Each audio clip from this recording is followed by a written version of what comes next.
Oh, oops. Uh-oh. The fuck? Damn it. God damn. Okay, hold on. Some of my information is wrong. Fucking shit. God damn it. The name and stuff didn't pop up right. Shit. Um.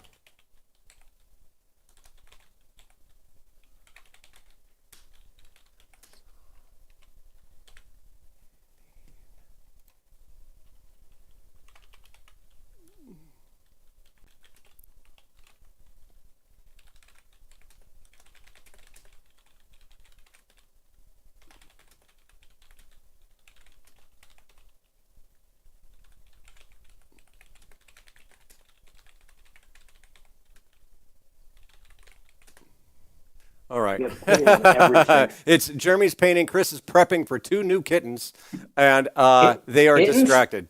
Yep, hold on. And oh, it's already live. Wow. Oh, wow. I have already fucked this completely up. Sorry, whoever's watching, if there is. I didn't realize I was live, and changed. I had to change the title. Oh, Apparently- look, it's Preston. That was fast. What's up, Preston? Well, I guess our topic is about kittens. Is that what you wrote on the title? No. Preston said that he just found out that the girl he knew, what was it, since a long time ago, has a boyfriend, and he is sad. Oh, that's a bummer. That is a bummer. I'm not sure I have advice, but I will say that's a bummer. Romance is hard. Oh yeah. You know what I came to the conclusion I came to after years of thinking about sexuality. I came to the conclusion that sexuality is just inherently difficult. And there is most people think, oh, there's this one way of doing it. So some people, monks will say, oh, well, celibacy, just avoid it, right? But that doesn't really work. And then most people say, well, find that one person that you love, right? And never look at another person ever again. But that is not a full-fledged solution either. Or you also have the opposite, that like just fuck That everything that theory is moves. falsified. But that's not a solution either, right? So the conclusion I eventually came down to was that there isn't one way of doing sexuality. They are all equally imperfect, and all you can do is, be a good human being, try not to hurt people, and fight through the contradictions and try to have a good life without hurting people. But that one, the idea that one situation is just going to save your life, you're going to find that one person, or you're going to break up with that one person, or you're going to go sleep with everybody in that sorority, none of those things are actually going to work. Like they won't make you happy. Yeah, that's what I mean. Yeah. It might work. Could be fun if it works. It won't make you happy. Yeah. And it seems like it's a matter of survival too. Like it feels, feels very intense. You want that person.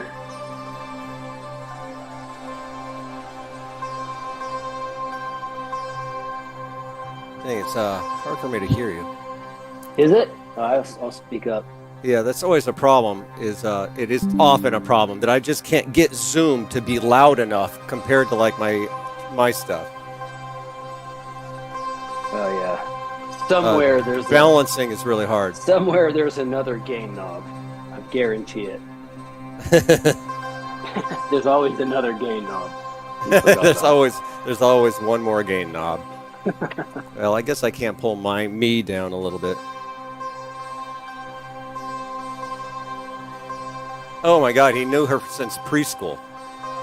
Oh well.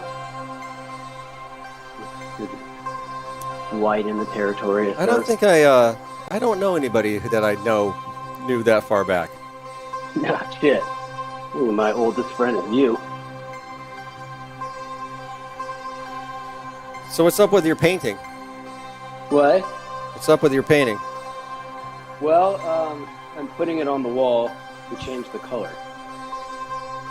Oh, okay. Is this in the house that you're selling? Sorry, that was a joke. But it is true. It's the literal function of painting. This is... Oh, except that sometimes you paint and don't change the color, my friend. Oh, that's true. Actually, I did do that at Folsom.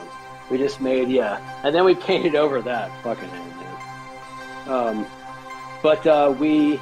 This is Emory, so we're trying to rent it out, and the basement kind of looks like shit, so we're making it look nicer. And I really hate painting. The two things I decided yesterday, there's probably more, but at the top of my list, the things that I find kind of intolerable are painting and hard shell tacos. and the reason is because in both cases, the more work you do, the more work you make for yourself. Painting, of course, you fucking get paint everywhere, then you have to clean that shit up. And hard shell tacos, the more you eat them, the more there's like shit everywhere, then you have to I don't know what you do, I never eat them, but I'm muscling through the painting, not the tacos. I've got an idea. How about I have a conversation with one person about true love and about tacos with the other person at the same time? That's how you're doing? Yeah, and I'm going to have a conversation with my cat about going outside. Oh, yeah, because she got pregnant or what? No. Okay, let me tell you about that. No, she's not pregnant. She cannot do that. So we have problems. Well, it's often on. You can often see it actually on our show where my cat is like messing with me. She'll jump on me, and sometimes she's very friendly, which is good, but she also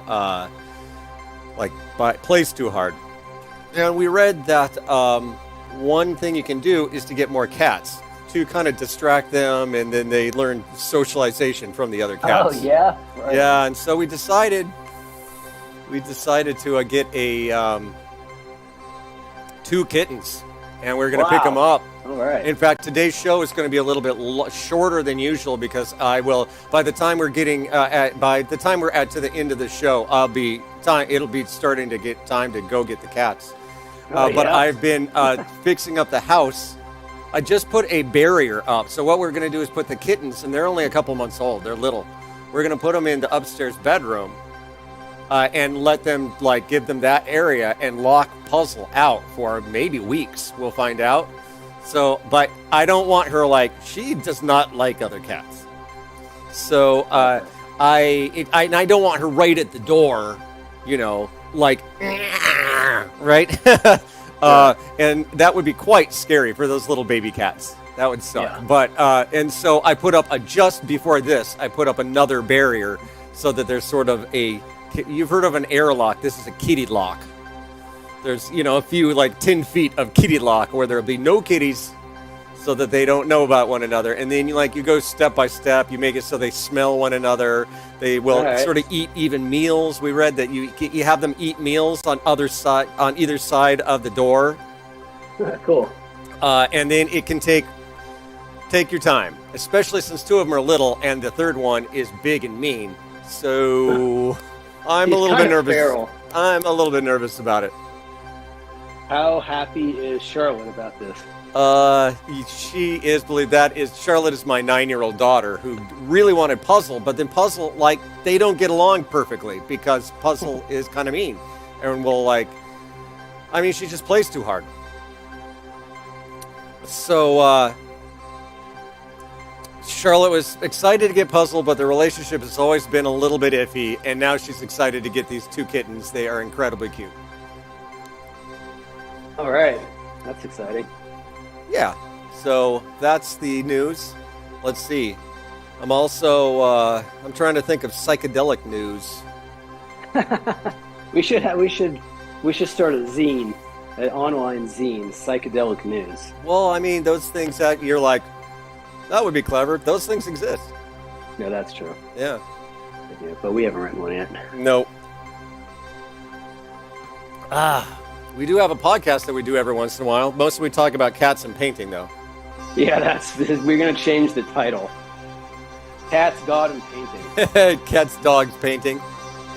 Yeah, cats, dogs, and painting. And true love.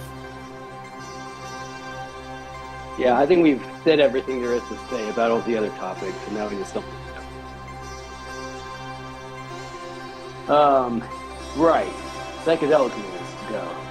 Yeah. I guess I have some psychedelic Yeah. Sorry to make light of your situation, Preston. I, in fact, have definitely been down the road of not dating the person that I want to date. No, And there is pretty much nothing more painful than that. So there's nothing to be embarrassed of. The fact is that your little mammalian organism body is built to be pissed off about that situation. True, very true.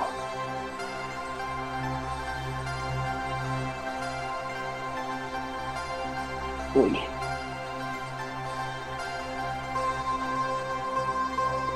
Right. You have psychedelic news? Oh, let's see. Well, I mean, I allude to this community that I'm part of now, but it is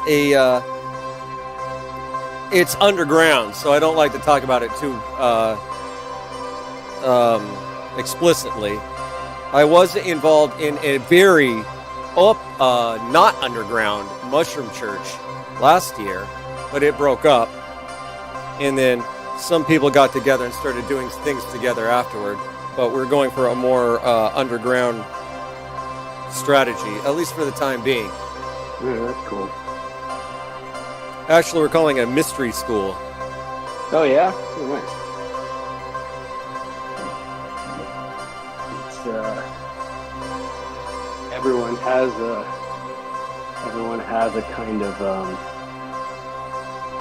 approach to mysticism and whatnot. Yeah, I've got. You know, it's funny. I moved to Oregon about 2 years ago. And ever since I got out of college, I've been lamenting how hard it is to have a decent social life as an adult. And now that is not a problem. Now I'm like Mr. Popular these days. Awesome. I've got a lot going on. I also have things that I just fall through the cracks. One reason we don't do more of these is because it's just hard for me to prioritize. I mean, Jeremy's got his thing going on too, so it's both of us, but. No, it's mostly your fault. No, just kidding. Yes. Yeah, so I do these ceremonies, and I, among other things, usually provide music like I'm playing right now. Although what I play with us, since we're all soberish or whatever, is all much more full, I guess. I mean, still ambient, but when I play music for people who are tripping on mushrooms, it's funny. I go very soundscapey, basically. Very minimalist. Lots of just drones and sounds changing and long harmonies. And I try not to do harsh changes. Everything is just slow changes. Because I don't want to distract from people's meditative experience. The funny thing, though, is what is and what is not psychedelic music is a weird topic because, go to a rave, that is for tripping, right? A lot of people are on Molly, which is sort of a psychedelic, but a lot of people use acid or even ketamine for some reason at raves, right? And that music is very, well, I don't know, just more up tempo, obviously, right? And so, or Pink Floyd is the most famous psychedelic music. There is nothing more, psychedelic than taking some mushrooms or taking some acid and listening to Dark Side of the Moon. And that's rock and roll. Nevertheless, there's this kind of idea of sound, sound healing, which in some cases barely even music. Whether or not it even counts as music is a matter of some controversy, you know? Like a sound bath kind of thing. Does that count as music? It's a little bit sticky whether it even is. Well, sound is still a good word. If not, yeah. It seems like sound is the answer. Isn't music? Well, it's sound. So is music. But sound isn't music. Music is sound. In my mind. Can you expand on what that means? Oh, yeah. A bird's sound, rock and roll sound, jazz is sound. Everything's sound. Music is, yeah, of course you're going to get into minutia like super quick, but if you're saying like broad strokes, music would be sound that's organized in a particular, usually complex way, and has structure and so forth. So sometimes improvised music, I think, might just be sound. I was going to say before that, what's psychedelic music?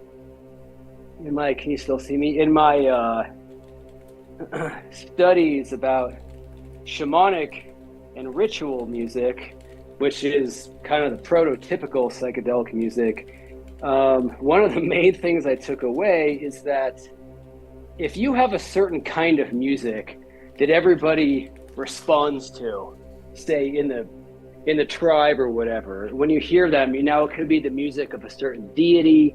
When you hear it, it kind of triggers somebody's possession state because it's the rhythm of that deity or whatnot. Or there's a lot of, basically you get trained to respond to what you're hearing. The same thing if you're meditating to like binaural beats or whatever. Well, the thing is, if you play that music in a secular setting on a subway, you don't immediately go into trance. It doesn't work like that, right? It's equally reliant on the observer to work with the music, and they recognize the music as specifically designating a state more than other music, but the music itself doesn't really totally have the power. It I don't know if that makes sense. So it's almost that music does something, but not without the listener. Yeah. I feel like we've had this discussion before. Yeah. So, what is it? I don't know. I would say if you've taken enough psychedelics, you could probably put yourself or remember the psychedelic state sufficiently so that you feel it to some degree. So maybe that's not even psychedelics that are, of course they create that state, but it seems to be a state of mind more than anything else that you connect with certain things depending on your culture and, whatnot, which I suppose gives more credence to the whole notion of trying to reach psychedelic states through means other than psychedelics. Because then you're, yeah. Anyway, that's my notion. Yeah, so I think what I hear you bringing up is basically that even it's not just about the music, it's about the social context, basically. And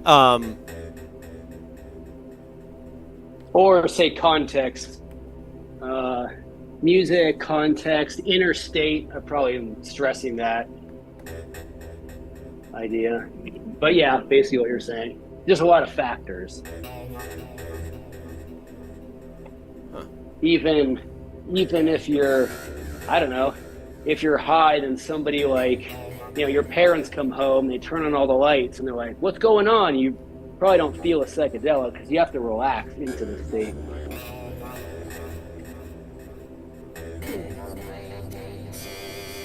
That's an interesting. That's an interesting example.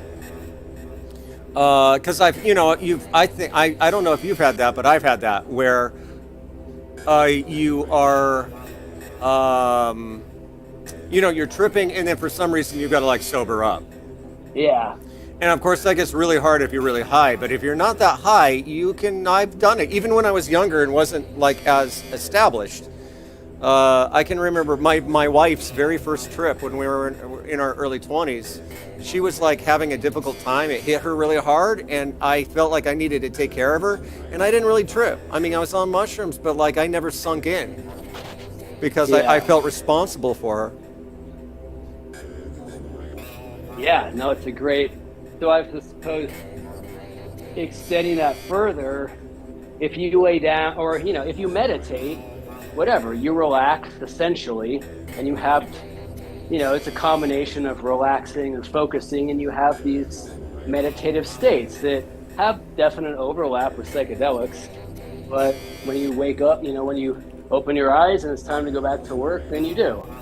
So it's, now we have that internal state again that seems a lot having to do with relaxation in the first place. And even therapeutically on psychedelics, if you're doing inner work, well, tension often makes that kind of work more difficult, or maybe anyway, not to go too far in that direction, but it yeah, seems like.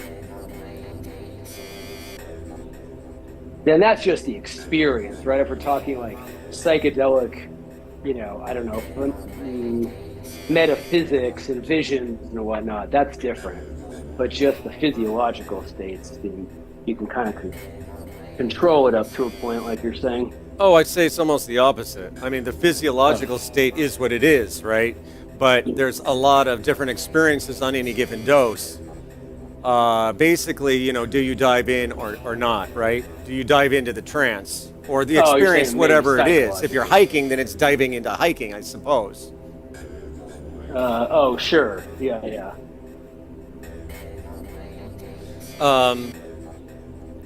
Salvia is all about that. So much is dependent on your state of mind, because you can, once you understand what you're using salvia for. I mean, what Jeremy does is different, but what I do is usually low dose, and it's the reason I can get away with it is because I take my time to dive into the experience rather than waiting for it to come take me. And then you're really safe. Boy, goddamn! At this point, I could probably, on the kinds of doses of salvia that I usually take, I literally actually, I mean, I wouldn't do this, but I could drive on that. Oh, right. There's another example of what we're talking about. Driving?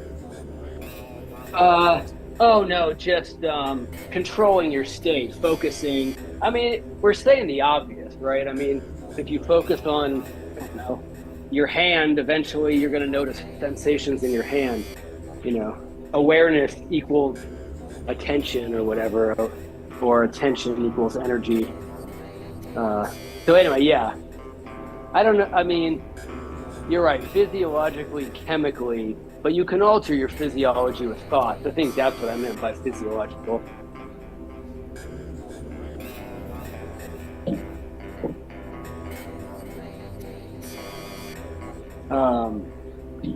Yeah, I noticed that too. I think my approach to cannabis, right, I'm always really trying to leverage the experience, so I'm going deeper, even though I, probably doing a small amount.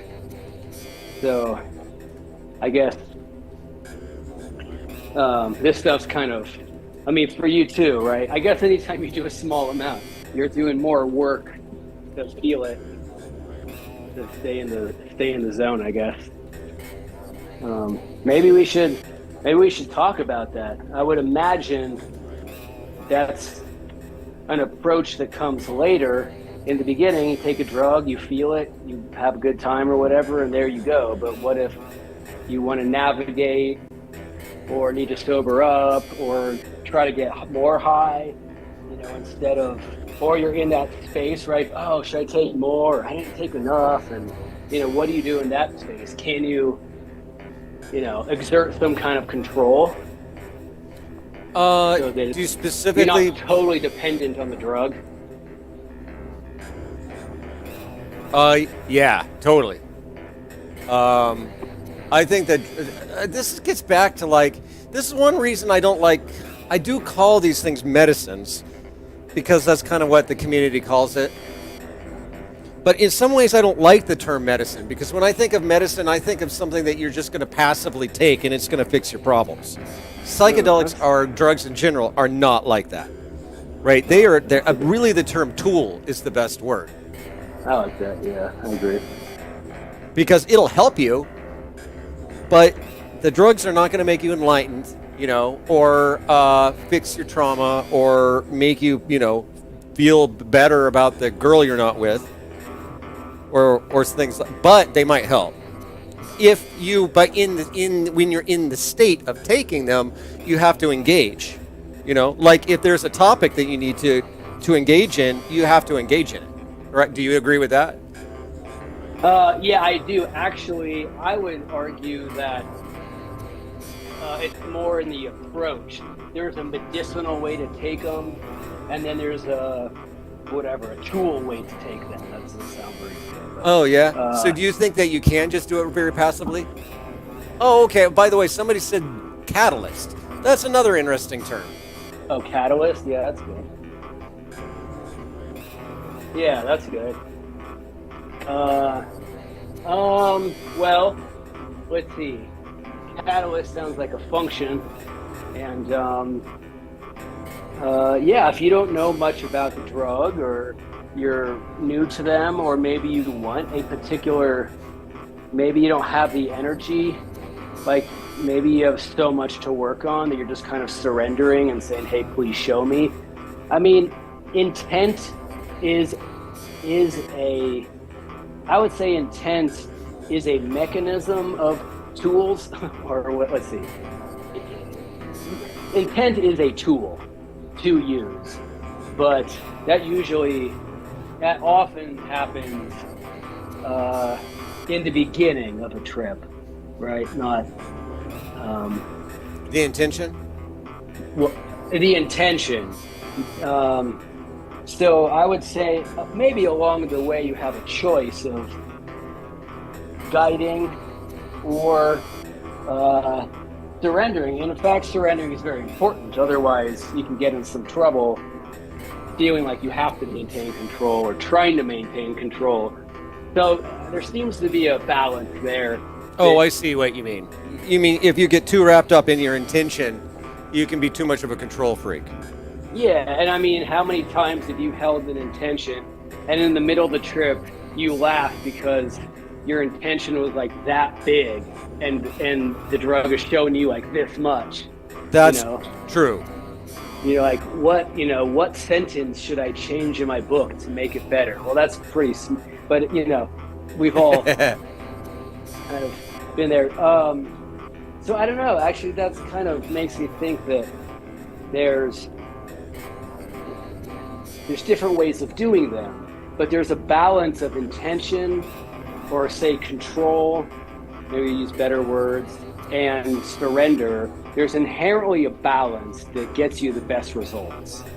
But then within that, you can go more passive or more active. And sometimes you have to work with the drug, because it's gonna, your state keeps changing, so you don't get to decide all the time where all that's at.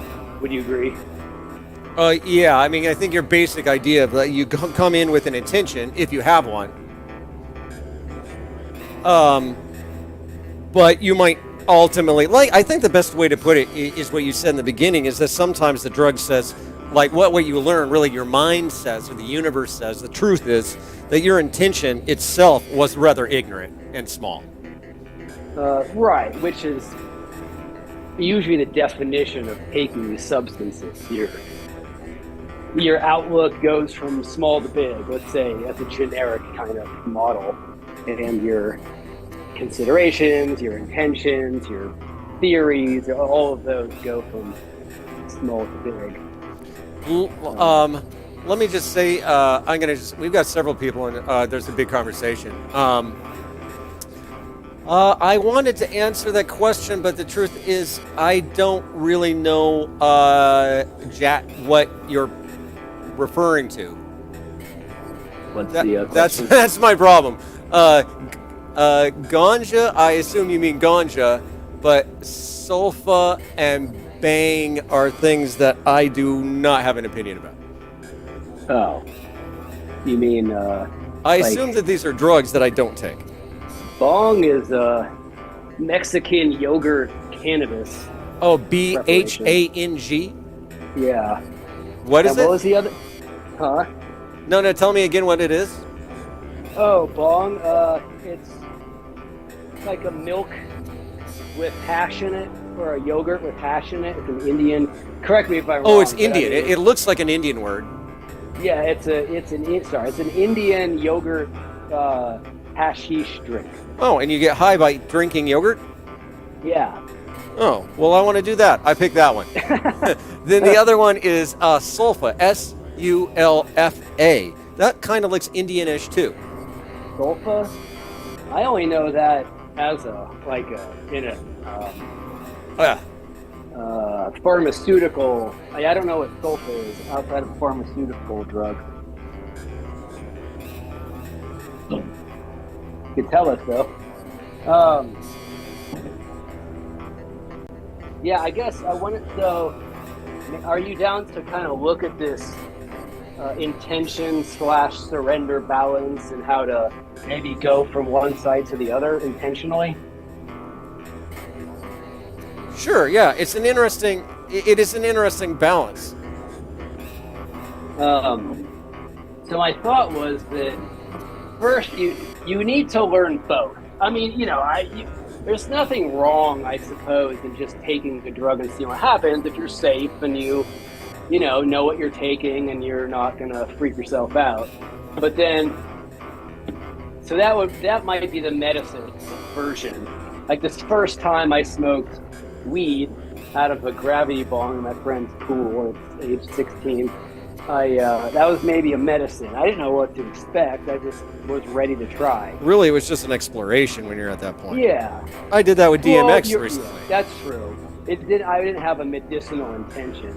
So yeah, there we go. We add another dimension of exploration. Yeah, actually, that's important because that's another thing where the word medicine doesn't make any sense. You're not gonna you're not gonna take chemotherapy because it's an interesting experience.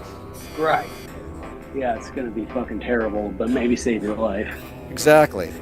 Well, obviously they're saying that the chemical is the medicine, and we're expanding to the approach is medicinal. So I kind of like the word drug just because it's so maligned. But I think I've influenced you. Yeah. It's fun to say taboo words. It is.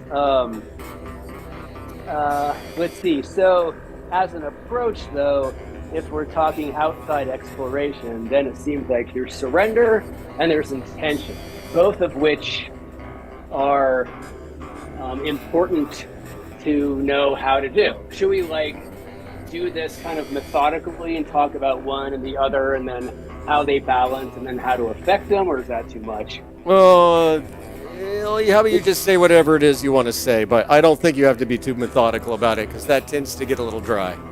Okay. Well, so I would say, learning how to surrender means what it means to you, right? You're breathing, you're feeling your body, you're telling yourself this is okay, you're trusting the experience, you're trusting the environment, that kind of thing. Any way that you can relax, I guess, in a way, and allow what's happening to unfold. And then intention is basically, you can have intention.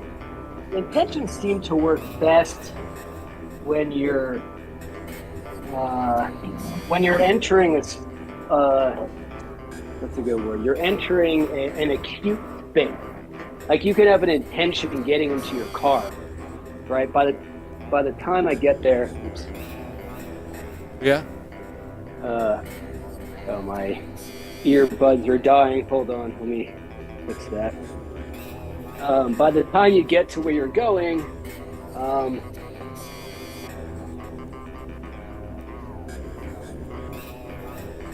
can you hear me? I do, actually. You haven't come... Actually, surprisingly, your painting and stuff has been a pretty nice shot today, and you have sounded good. Your internet hasn't gotten fucked up or anything. Oh, good. You should paint every time. Yeah, what we can do for my brain. All right, but and then intention, right? You can have the intention that by the time you get to where you're going, you had an insight or you feel better about something. It seems like it's this magical way to program your brain to do something on its own, which I've been working with a lot on ketamine, which will save, but there is a way that you can tell your brain what to do and it's just going to go do it. As long as it's not having to work with a bunch of, extra data, right? If you tell it what to do and you kind of relax and surrender, there's a good chance it's gonna go that direction. So that's kind of, I'd say that's intention. So if you have only intentions, you can't really relax because you need to surrender. And if you're only surrendered, well, that's tends to be more exploration in my book.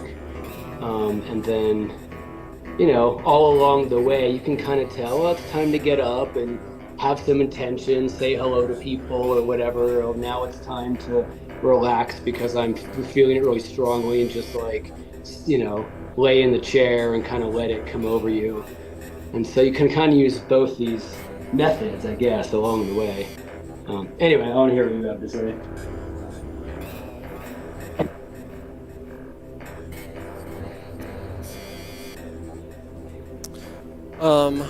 Let's see. What do I have to say? So basically, it's the balance between setting intentions, which is basically a control mechanism, or just it's surrendering, right? Yeah.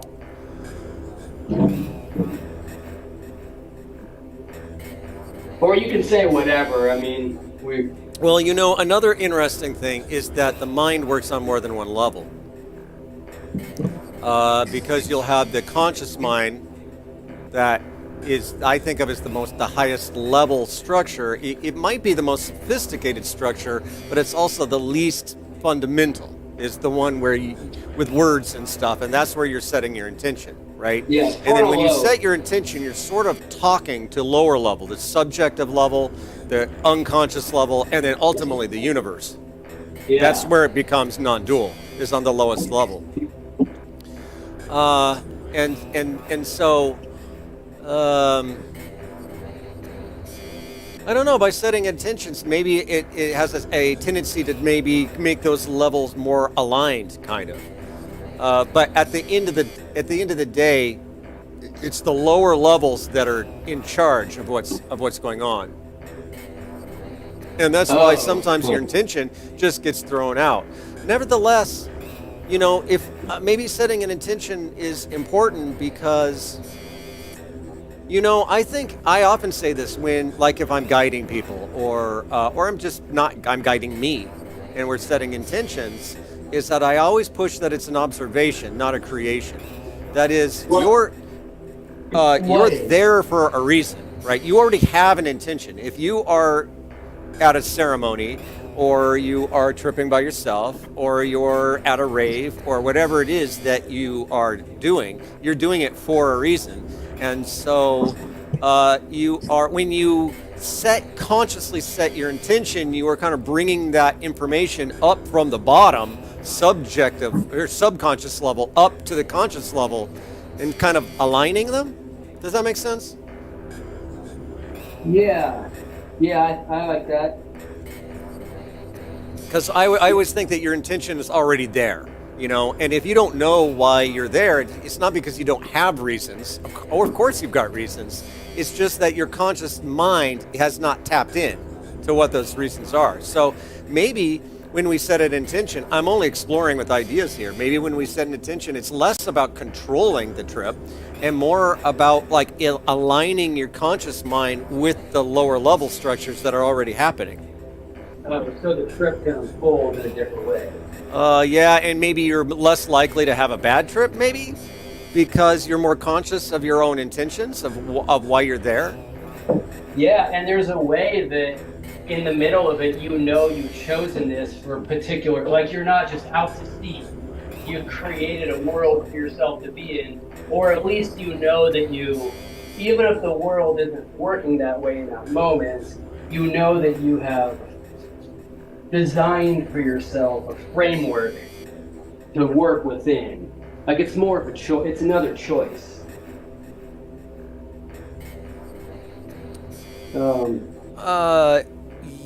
Yes, I think that's legit. Yeah. Yeah, and like more, yeah. I'm thinking of more kind of aligned. I like aligned. But I also consider that you're making a change with an intention. So one intention I found can be that of alignment, like show me the truth of X, Y, and Z. Or you could say, I like insight into this creative project. So maybe the alignment is the answer is there and you're aligning with it.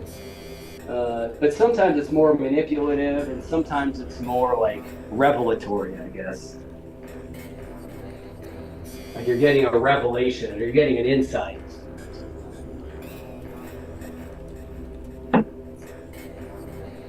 Sorry, I'm chatting for a second. Okay.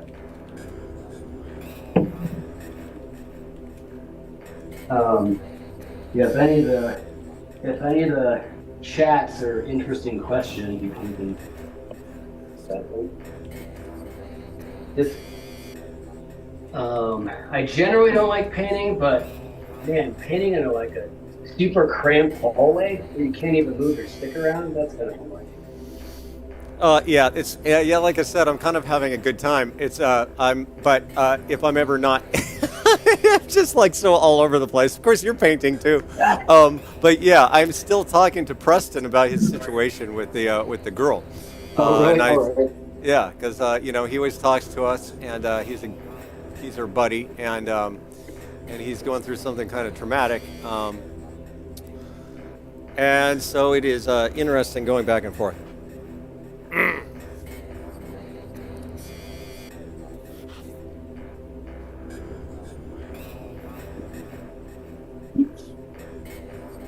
Yeah, I guess I was proposing that when you set an intention, part of your mind remembers that you had set an intention. And so even more than being in a good space with good people, in the middle of the trip, you're like, oh, right, I chose to be here. Or there's some familiarity around it. It's different than just, okay, take me somewhere, which is cool, but can become less familiar. Do you actually set intentions when you trip usually? Do I? Yeah. Yeah. Or does it or does it depend on the experience? Because I feel like when you and I do these things, it tends to be kind of pretty partyish and laid back, not very formal. But then I also know you've got a more strict ketamine practice. Wait, what about ketamine? I said you have a more strict ketamine practice yourself that might be where intentions are more relevant. Oh, I guess to me, at the core of intentions is your own connection to yourself. So if one part of your brain says, oh, I like insight into this, and the other part of your brain says, okay, we're going to set an intention for this trip that hopefully it will result on what the other part wants, now you have an internal relationship. But you could also say that breath meditation is an internal relationship. You're choosing to be aware of your own breath, you're feeling your own breath, you're noticing your breath change based on various things. So I would say at the heart of intention is self-relationship. And if you do meditation practice, then you probably already have a self-relationship. And so intentions might, in time, get less important. Or I feel like at this point, I'm always working on some creative edge. And so whether I'm sober or not, I'm working on that project, that idea, that model, that whatever. And so I feel like I live by my intentions, maybe is what I'm getting at.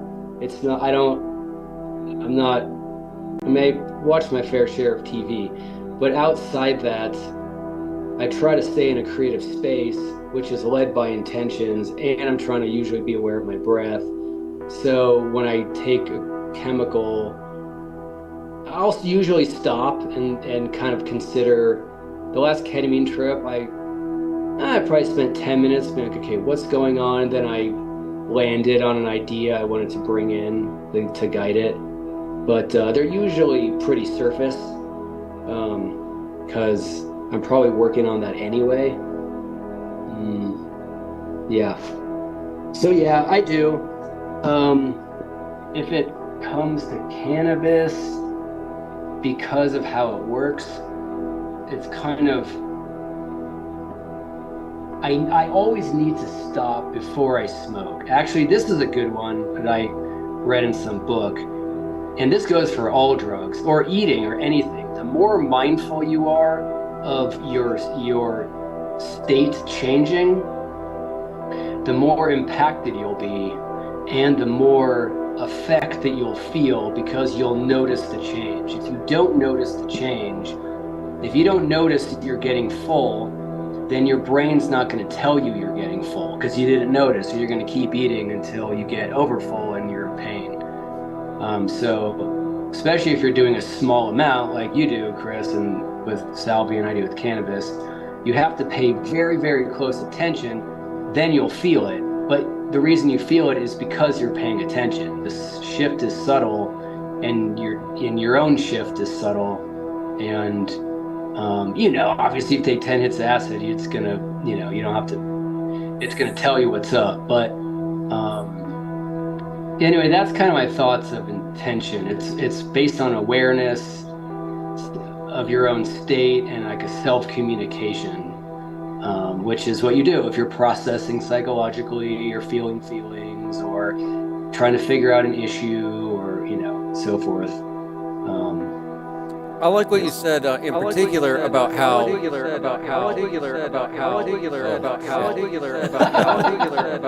forgot about that. My microphone comes through my delay. Shit, that's not going to work. I just set up a new delay, and I forgot that the microphone would come. My microphone would come through the delay. That's not going to work. Well, it works. Well, in your humble opinion, Mister doesn't even hear what I'm doing. Oh, on your... Yeah. I just added to my rig. I just added another delay, and I wanted to really feature my delay, but I forgot that my microphone is on. Yeah.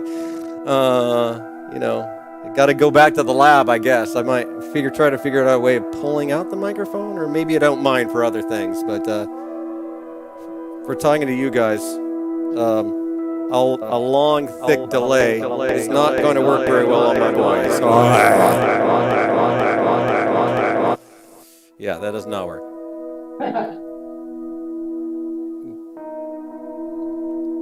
Sorry, I got distracted by fucking up my music. Yeah.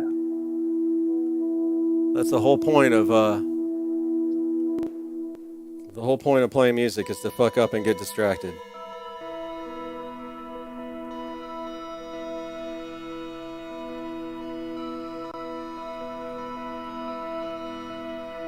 Yeah, Preston. Yeah, Preston's been here the whole time. It's nice to have you. It's always fun to make friends here. We don't have a huge audience, but we often run into people over and over again. Yeah. Which is fun.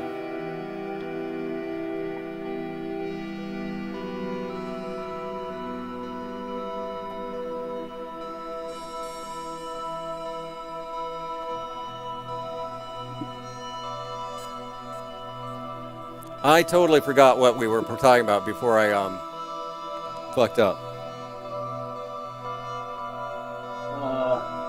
We were still talking about intentions, right?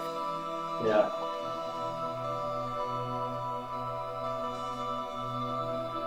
You know, I think Jeremy said this, and I've definitely experienced this, where you set an intention, like I'm imagining tripping and be like, oh, I'm in love with this girl and she's got a boyfriend, right? That's the surface level. There's a good chance that when you trip on that, if you were to be like, okay, I need healing around that, and you trip,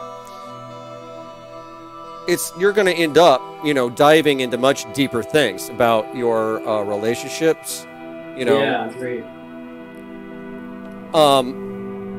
And your own sexuality, and how much you are,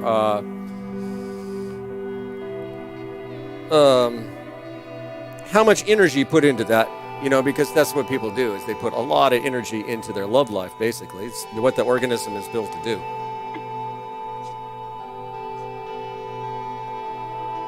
And then, and then we sort of tell ourselves, I'm going to be happy and fulfilled after this thing happens. And I mean, not to be too cynical about it. I mean, finding the right person is good.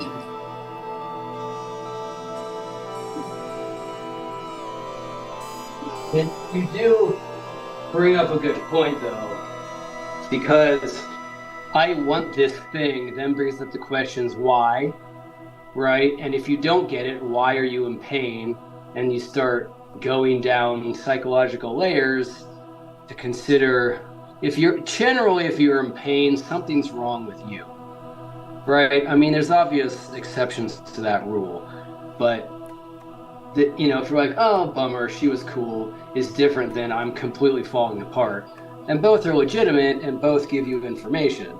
So I think you were saying that you might go in with an intention and get an answer that's a much broader perspective from whence that intention comes, right? If you X, Y, and Z psychologically, childhood, whatever, and that results 30 years later in you having these feelings, then, especially if things don't go your way, then what you're left with is having to confront your own feelings, because that's what you do have. And the medicine might, not give you an answer that is unanswerable or give you an answer that you want, but give you an answer that's actually the answer to a question you didn't know you have, which might be the experience you're having in the first place of suffering for some reason. That's how I interpret what you were saying, I guess. Yeah. And that I would say is the medicinal, aspect in a way. I mean, actually not in a way. I would definitely say that's the medicinal aspect to these things. Can you explain what you mean? I don't quite know what you're referring to. What? Oh, how is that medicinal? That's what I mean. I didn't quite understand how you're using the word. Maybe there's 3 categories. Maybe there's intention. What was our second category? Surrender. There's exploration. Yeah, exploration. And maybe the 4th is medicine. So maybe you're like, I want this answer, and the psychedelics is like, nope, that's not a real question. Here's an answer to the question you should be asking. Or here's some medicine. To me would be, it's giving you something valuable and important that changes you for the better, but that you didn't specifically go after. Oh, okay. Maybe that's a good definition. All right, I'll buy that. Yeah.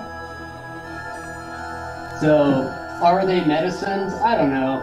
It's the original question seems too specific. There are lots of things, I guess, right? Yeah, and another thing is bear in mind that there's always mystery, Yeah. People other people too, love talking about psychedelics, and after you do it a few times, you kind of get an attitude like you're the one in charge, kind of, but There is always the possibility for mysterious experiences that you don't know how to categorize. Oh yeah, you. I guess It's maybe the word I use for that is spiritual. Oh, okay, that's good. Yeah, it's I find this with mushrooms especially. Actually, almost more than anything else.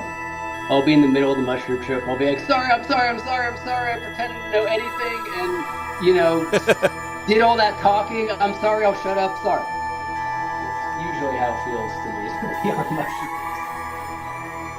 Yeah. Did I tell you I did 2 grams of mushrooms just a couple weeks ago? And this was unlike anything I've ever experienced. And I was playing music and had to play music and get my shit together to play music.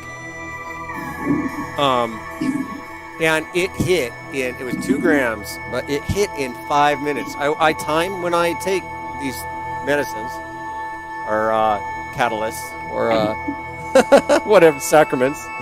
I usually have a timer because I like to know exactly where I'm at.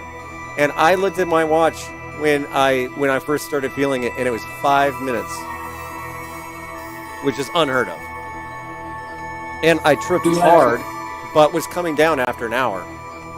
You want to tell us what may have contributed to that? Well, lemon taking it partially, but I really don't know. Also, I mean, I think after you get more experienced, it kind of just, things start acting a little different.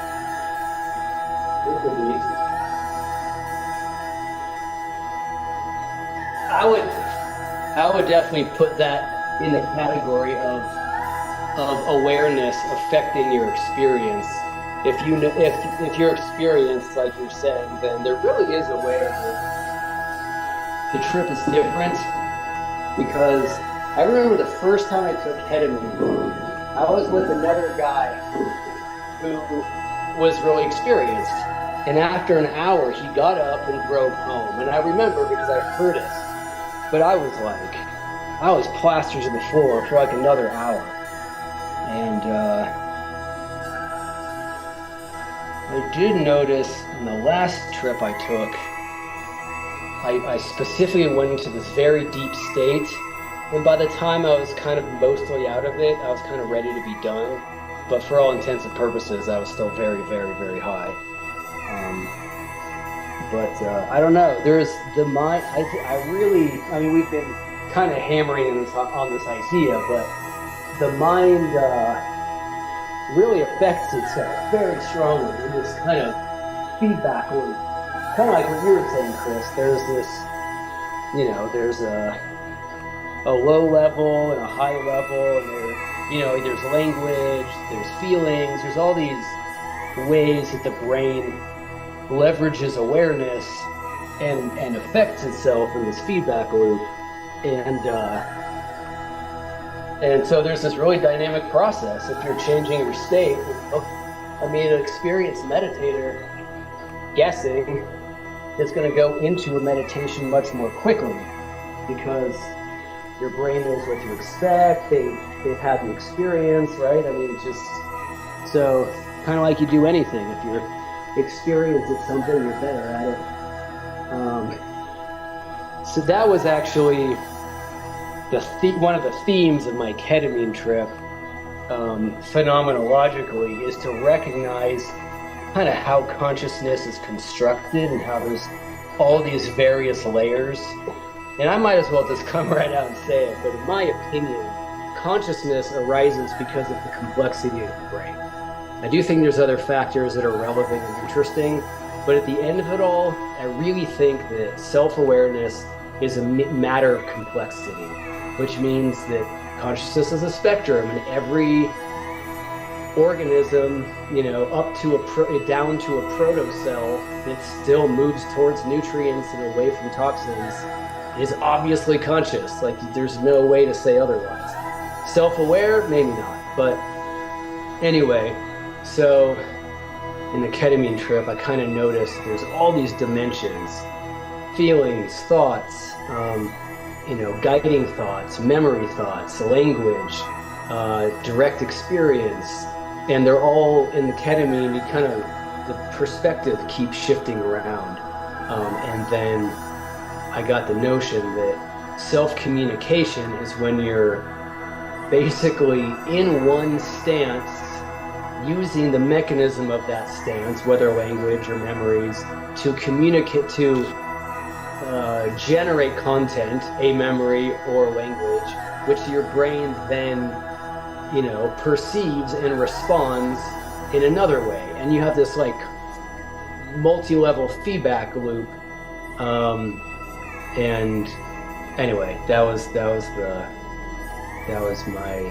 that's kind of my notion of how the brain works, period. And then on ketamine, you can kind of see it more multidimensionally. But once you are aware that you're aware, and once you have all these dimensions at once, the brain works differently. Like you're saying, like once, you're good at something, once you pay special attention, your mind notices more subtleties. You can get high on one flake of salvia because you're using multiple dimensions. You're using memory of somatic feeling, a certain meditation, the smell and the taste of it. I mean, I'm not saying what you do, but I'm guessing, right? Or with... Yeah, that's exactly right. And then you remember the feeling. And then you remember the feeling and the taste, and everything's a trigger. And so, but you're in this self-communication kind of loop because you're paying such close awareness. And then once you're in that loop, everything works differently. Intentions arise instantly, right? In the ketamine space. The instant I have an intention, that intention converts to every other dimension instantaneously and becomes your reality.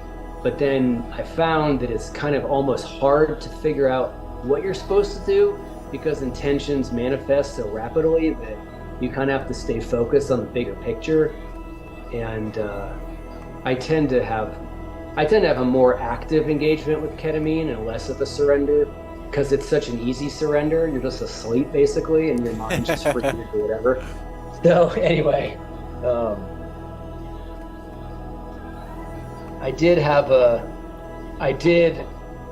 I don't need to change the topic, but no, let's change the topic. Although I probably need to go cat soon. Hayes showed up, by the way. Oh, what's up, Hayes? Anyway, briefly, I started working on a model of, I don't know, conscious enlightenment, not in a spiritual sense, but in almost a blend of psychology and spirituality. Basically, that you have these domains of thought. It could be anything. Imagine your car. Well, boom, there's every time you drove it, every experience you had, everywhere you went. It's like a whole world, right? And you have billions of those. But each of those have a relationship with each other, right? It could be, I hate my teacher. Well, there's like the whole teacher domain, and then you as a student, and those domains are in conflict. But that conflict takes a lot of energy, and you get stressed, and you're angry, and you're anticipating the class, or you're whatever, you're gonna cheat or skip class or whatever.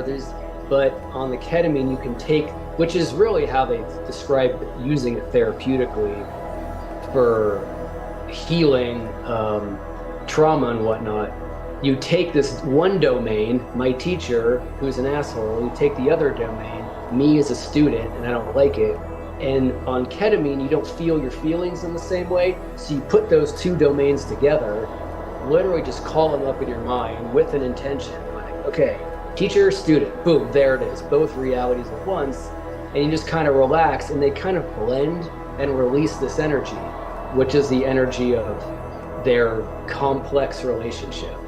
Because if you like your teacher, it's a much simpler relationship between those two ideas. Disliking takes a lot more energy. So if you put them together, it releases the energy of complexity because it gets simpler, and that's like I would say is a mechanical way to describe healing. Now you have more energy for yourself and less in your head, and you don't trip out about the class anymore, or your dad, or whatever. Yeah, there's a way you can really navigate that space, which you can also you can also astral travel by taking, that dimension or domain of where you want to be and overlap it with where you are, and now you're in both places.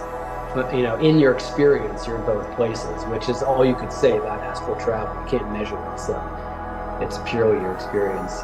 Anyway, that was my trip. I guess I was linking it with our conversation.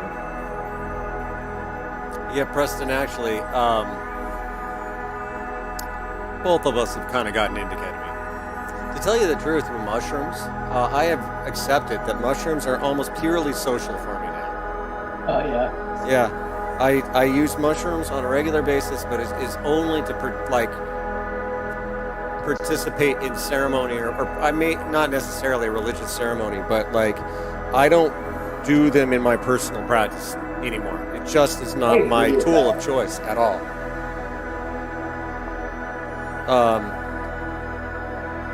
But it is a wonderful social tool, a really good social tool. And that is really the only way I use mushrooms now.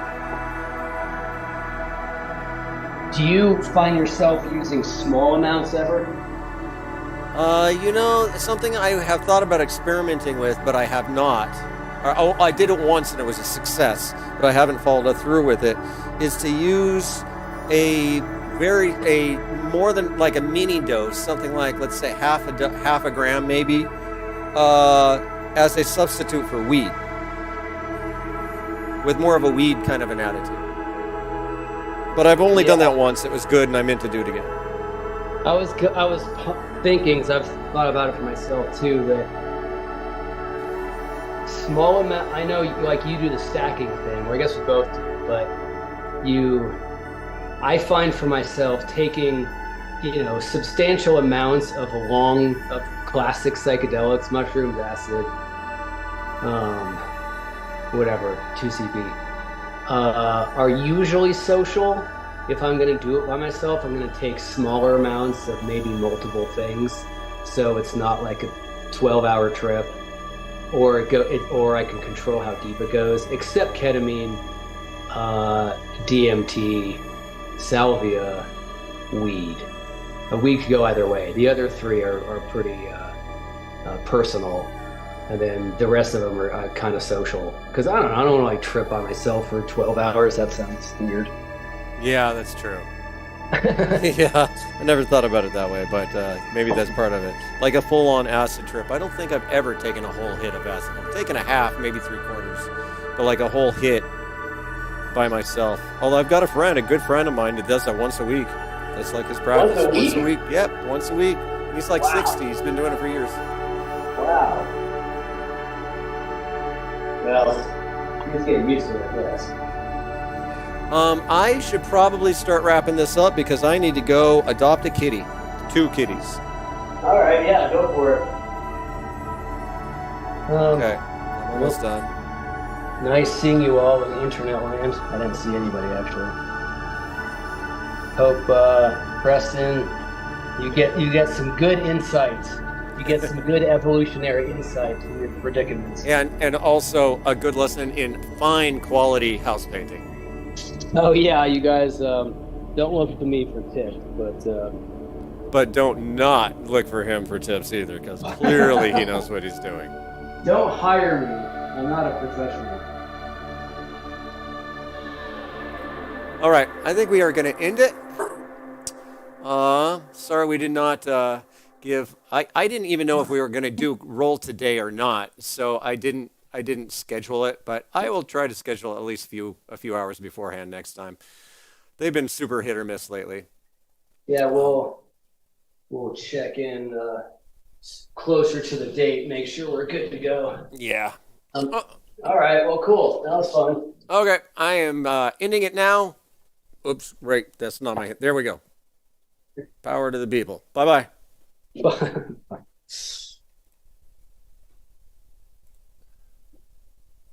All right. Well, we've made a show out of nothing.